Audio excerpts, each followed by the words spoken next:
ఎలా పెంచుకోవాలి, అలాగే ఆత్మపరంగా ఎప్పటికప్పుడు మన ఆత్మస్థాయిని పెంచుకునే, మన చైతన్యాన్ని పెంచుకునే విధానాలను మనం ఎలా అనుసరించాలి అనేది తెలుసుకున్నప్పుడే మనం పరిపూర్ణమైన ఆరోగ్యంగా ఆనందంగా ఉండగలుగుతాం my dear masters. Okay, so ఇంత మంచి జ్ఞానాన్ని మనకిచ్చిన డాక్టర్ జీకే గారి గురించి ఒక 2 నిమిషాలు. సో ఒక మనిషి తన మేధస్సుతో ఏదైనా చెయ్యగలడు, అంటే ఇంపాసిబుల్ కూడా పాసిబుల్ చెయ్యొచ్చు ఆత్మజ్ఞానంతో అని ఒక మామూలుగా ఒక వ్యక్తిగా తన జన్మ తీసుకుని ఒక మానవ శరీర నిర్మాణాన్ని తెలుసుకునే ఒక వైద్య విధానంలో ఒక డాక్టర్గా నైపుణ్యత సాధించి, ఆ నైపుణ్యత సాధించే మార్గంలోనే ఆధ్యాత్మిక శాస్త్రాన్ని నేర్చుకుని తన గురువు ద్వారా ఎంతో సాధన చేసి, సో ఆ MBBS పూర్తయ్యేటప్పటికి ఒక 10 రూపాయలతో ఎలా అయితే ఒక టాబ్లెట్ కొనుక్కుని మన శరీరానికి ఆరోగ్యం, అలానే అక్కడ కొన్ని టెస్టులు కానీ, లేదంటే ఒక ఆటో షేర్ ఆటో ఎక్కినప్పుడు ఒక 10 రూపాయలు ఇచ్చి ఇక్కడి నుంచి అక్కడికి మనం ఎలా అయితే షేర్ ఆటోస్లో వెళ్తున్నామో, ఈ ఆత్మజ్ఞానాన్ని కూడా ప్రతి మనిషి చాలా సులువుగా తనకొచ్చే శారీరక, మానసిక, సాంఘిక అనారోగ్యాలకి సంబంధించి చాలా ఈజీగా అందరికీ అర్థమయ్యేటట్టు తను తెలుసుకున్న ఆత్మజ్ఞానాన్ని ఎంతో విపులీకరించి, ఎంతో దాని మీద రీసెర్చ్ చేసి దాదాపుగా 550 కాన్సెప్ట్స్ ని మనకి ఇవ్వడం జరిగింది ఆయన, చాలా అద్భుతంగా. సో అందులో ప్రతి దానికి కూడా ఒక ఇన్ఫర్మేషన్, అంటే ఇన్ఫర్మేషన్ అంటే గ్యాదరింగ్స్ ఇవ్వడం, కానీ ఇన్ఫర్మేషన్ కాదు ఇక్కడ సారు, అంటే ఒక శాస్త్ర సమ్మతంగా అది మళ్ళీ ఆమోదించబడింది. అంటే ఇప్పుడు శాస్త్రము అంటే వాస్తు శాస్త్రము, ఏదైనా ఒక శాస్త్ర సమ్మతంగా, భగవద్గీత అంటే అది ఒక శాస్త్రం, అంటే పూర్తిగా శాస్త్ర సమ్మతంగా ఉన్న విద్యనే ఇక్కడ ఇవ్వడం జరిగింది స్పిరిచువల్ టాబ్లెట్స్ లో. ఏదో జస్ట్ అలా ఒక ఇన్ఫర్మేషన్ అన్నింటి నుంచి గ్యాదర్ చేసి ఈ బుక్స్ అన్ని రాసేసింది కాదు. కొన్ని వందల వేల మంది పేషెంట్స్ మీద అధ్యయనం చేసి వాళ్ళని ఆయన గమనిస్తూ వాళ్ళకు వచ్చిన అనుభవాలను కానీ కళలను కానీ క్రోడీకరిస్తూ ఆల్రెడీ ఒక MBBS చేసి ఉన్నారు కాబట్టి మానవ శరీర నిర్మాణం గురించి పూర్తి అవగాహన ఉంది కాబట్టి దీన్ని డీకోడ్ చేసి ఇచ్చిన ఒక ఆధ్యాత్మిక శాస్త్రమే స్పిరిచువల్ టాబ్లెట్స్ అంటే. సో కాబట్టి దాన్ని చాలా పరిపూర్ణంగా ఇప్పుడు 2-4 అన్నది ఎంత నిజమో ఇందులో చెప్పే కాన్సెప్ట్లన్నీ కూడా అంతే సత్యం. దాని ముందు మనం అంగీకరించగలగాలి. అలా అంగీకరించి ఈ గర్భాశయానికి సంబంధించి ఎలాంటి, అంటే ఎంతో తీవ్రంగా వాళ్ళు బాధపడి ఇంకా ఆపరేషన్ వరకు వెళ్ళిపోయిన కేసెస్ కేవలం ఈ జ్ఞానంతో ఎలాంటి ఆపరేషన్ లేకుండా, మందులు లేకుండా బయటపడి ఈరోజు ఉన్నారు ఇక్కడ మీ మధ్య. వాళ్ళు నేను చెప్తున్నప్పుడు వచ్చి వాళ్ళ ఎక్స్పీరియన్సెస్ ఖచ్చితంగా మీకు చెప్పడం జరుగుతుంది. సో ఇక్కడ గర్భాశయం అసలు చెప్పాలంటే స్త్రీ పురుష ఈ లింగ భేదానికి సంబంధించి ఆత్మపరంగా తీసుకుంటే మనం అంతా కూడా ఆత్మ పదార్థమయ్యే ఉన్నాం. కానీ ఇక్కడ స్త్రీ పురుష అనేది మనకి లింగ భేదం ఉంది.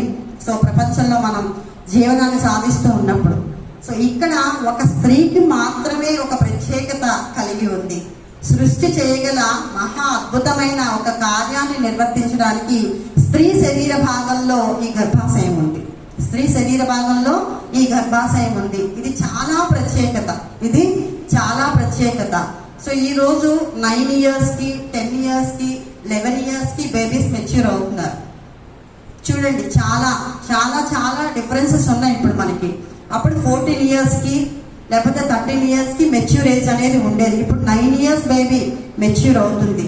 సో అంటే ఇక్కడ హార్మోన్స్ అనేవి ఎలా ఇన్బ్యాలెన్స్డ్ గా ఉంటున్నాయి, ఎలాంటి అసమతుల్యతతో ఇక్కడ వెళ్తున్నాయి అనేది మనము అధ్యయనం చేయాలి.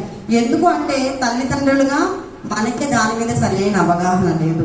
మనకే ఈ గర్భాశయం మీద కానీ, మన మినిస్టర్ సైకిల్ మీద కానీ, మెచ్యూర్ అయ్యేటప్పుడు ఒకలాంటి అవగాహన కానీ, మనం కన్సీవ్ అయినప్పుడు ఎలా ఉండాలనే అవగాహన కానీ, భార్యాభర్తల సంబంధం గురించి కానీ, ఒక సంభోగం గురించి కానీ మనకి సరైన అవగాహన లేకపోవడం వల్ల ఏవైతే భయాలు, మొహమాటాలు, అసహ్యాలు, ఏదైతే మనం దాంట్లో ఒక పొందలేనిది ఉందో అవే ఈరోజు మన గర్భకోశ వ్యాధులుగా మనకు తెచ్చుకోవడం జరిగింది. అదే మన గర్భకోశ వ్యాధులుగా తెచ్చుకోవడం జరిగింది. ఒక స్త్రీకి మాత్రమే ఉండే ఒక ప్రత్యేకమైన ఒక బిడ్డకి జన్మనివ్వగల గర్భాశయాన్ని తెచ్చుకున్న మనము ఎంతో అద్భుతంగా దాని యొక్క విషయాలన్నింటి పట్ల కూడా తెలుసుకోవడం చేయాలి.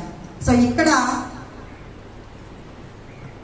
గర్భకోశ వ్యాధులు అని మనం చెప్పుకున్నాం అనమాట. అంటే ఈ గర్భాశయానికి సంబంధించి నిన్న చెప్పారు మేడం, ఆవిడ క్యాన్సర్తో స్టార్ట్ చేశారు.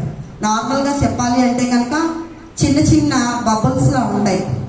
సో ఇర్రెగ్యులర్ పీరియడ్స్ వచ్చిన వాళ్ళకి డాక్టర్ దగ్గరికి వెళ్తే వాళ్ళు కనుక స్కాన్ తీస్తే చిన్న చిన్న బబుల్స్లా ఉంటాయి. దాన్ని పీసీఓడి కంప్లైంట్ అంటాం. సో అలాగే అండాలు, ఓవేరియన్స్ అనమాట. ఇక్కడ అండాల వరకు వచ్చేటప్పటికి అండంలో చిన్న చిన్న కంప్లైంట్స్ ఉంటాయి. సో వాటిని అండాలకి వచ్చిన డిసీజ్గా మనం తీసుకుంటాం. కొంతమందికి ప్రెగ్నెన్సీ గర్భాశయం ట్యూబ్ చూస్తే గర్భాశయంకి రెండు వైపులు ఇలా ఉంటాయి. ఆ ట్యూబ్లో కొంతమందికి ప్రెగ్నెన్సీ వస్తుంది. గర్భాశయంలో రాకుండా గర్భాశయం తాలూకా నాడాల్లో ప్రెగ్నెన్సీ వస్తుంది. సో ఆ ప్రెగ్నెన్సీ అంటే అది అసహజంగా వచ్చే ప్రెగ్నెన్సీ అనమాట. అప్పుడు ఆ ట్యూబ్లో ఉన్న బేబీని రిమూవ్ చేయడం జరుగుతుంది. గర్భంలో రావాల్సిన ప్రెగ్నెన్సీ గర్భాశయం నాడాల్లో ప్రెగ్నెన్సీ రావడం వలన దాన్ని అక్కడ అసహజంగా జరగడం వల్ల ఆ బేబీ డెలివరీ అవ్వకుండానే తీసేయడం జరుగుతుంది. సో తర్వాత గర్భాశయం సరిగ్గా లేకపోతే ఓవర్ బ్లీడింగ్ అవ్వడం, లేకపోతే 15 రోజులకే మెన్స్ట్రువల్ సైకిల్ రావడం, మెన్స్ట్రువల్ సైకిల్ వచ్చిన తర్వాత 10-15 రోజులు ఓవర్ బ్లీడ్ అవ్వడము. సో ఇలా రావడం అనేవి గర్భకోశ వ్యాధులకు సంబంధించి ఎన్నో రకాలుగా మనం ఫేస్ చేయడం జరుగుతూ ఉంటుంది అనమాట.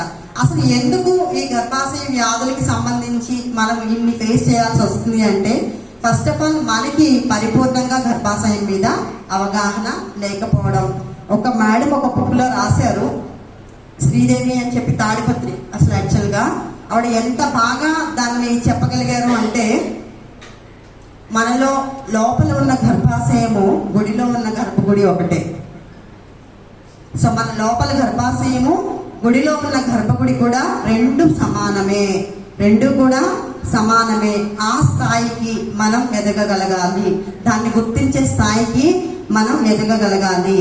ఎప్పుడైతే చాలా మంది మెన్స్ట్రువల్ సైకిల్ వాళ్ళకి స్టార్ట్ అయిందో పెళ్ళిళ్ళకి వెళ్ళకూడదు, పేరెంటాలకు వెళ్ళకూడదు, పూజలు చేయకూడదు, పలానా చోట ఉండకూడదు, ఇలా ఏవైతే మిడిమిడి జ్ఞానంతో ఉన్న అపోహలు, సో అసహజమైన భయాలు ఉంటాయో, సో వాటి నుంచి అసలు మెన్స్ట్రువల్ సైకిల్ తాలూకా కంప్లైంట్స్ స్టార్ట్ అవుతాయి. సో ఆ పెళ్ళిళ్ళకో ఆ గృహప్రవేశాలకో టాబ్లెట్స్ వేసుకుంటారు ఆగిపోవాలని. సహజంగా మన శరీరంలో ఏదైతే జరుగుతూ ఉందో దాన్ని అసహజంగా ఆపడం వల్ల గర్భాశయానికి సంబంధించిన కంప్లైంట్స్ అన్ని కూడా మనకి రావడం అనేది జరుగుతూ ఉంది. ఎప్పుడైతే నేను శరీరంని కనీస అవగాహనతో ఉండిపోయి మన తాతలు, మన ముత్తాతలు, మన నానమ్మలు, మన ముత్తాతల నుంచి వచ్చిన ఏవైతే ఒక మూఢ నమ్మక వ్యవస్థ ఉందో, అలాంటి ఒక మూఢ నమ్మక వ్యవస్థ నుంచి మనం లోపల సబ్ కాన్షియస్ లో ఫీడ్ చేసుకున్నామో దాని ద్వారానే మన శరీరం స్పందిస్తూ ఉంటుంది. సో అలాంటి మూఢ నమ్మక వ్యవస్థని తీసివేయాలి అంటే కనుక సంపూర్ణమైన శాస్త్ర సమ్మతమైన జ్ఞానాన్ని మనం తెలుసుకోవాలి. సంపూర్ణమైన శాస్త్ర సమ్మతమైన జ్ఞానాన్ని మనం తెలుసుకోవడం మొదలు పెట్టాలి. ఏదైతే సైంటిఫిక్ గా ప్రూవ్ అయ్యిందో, ఏదైతే శాస్త్ర సమ్మతంగా ఉందో, దేన్నైతే సంపూర్ణ జ్ఞానంగా పరిగణించబడిందో దాన్ని మన జీవితంలోకి మనం ఆహ్వానించాలి. ఇప్పుడు అంటే మన పర్సనల్ ఎక్స్పీరియన్స్ బోల్డ్ అంత ఉంటాయన్నమాట.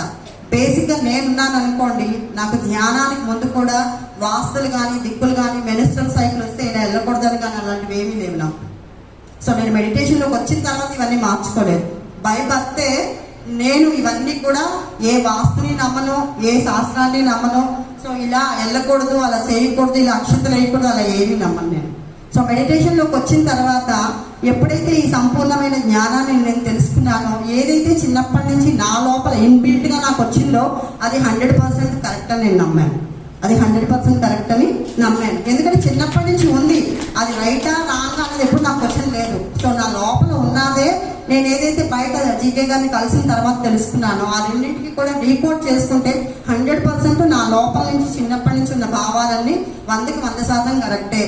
ఎందుకంటే ఎప్పుడు కూడా మా నాయనమ్మ అంత ఓల్డ్ ఏజ్ అయినా కూడా ఈ మెన్స్ట్రువల్ సైకిల్ వచ్చినప్పుడు ఎప్పుడు డిఫరెంట్గా చూడడం కానీ పక్కన కూర్చోబెట్టడం కానీ ఏ రోజు హాన్ చేయలేదు.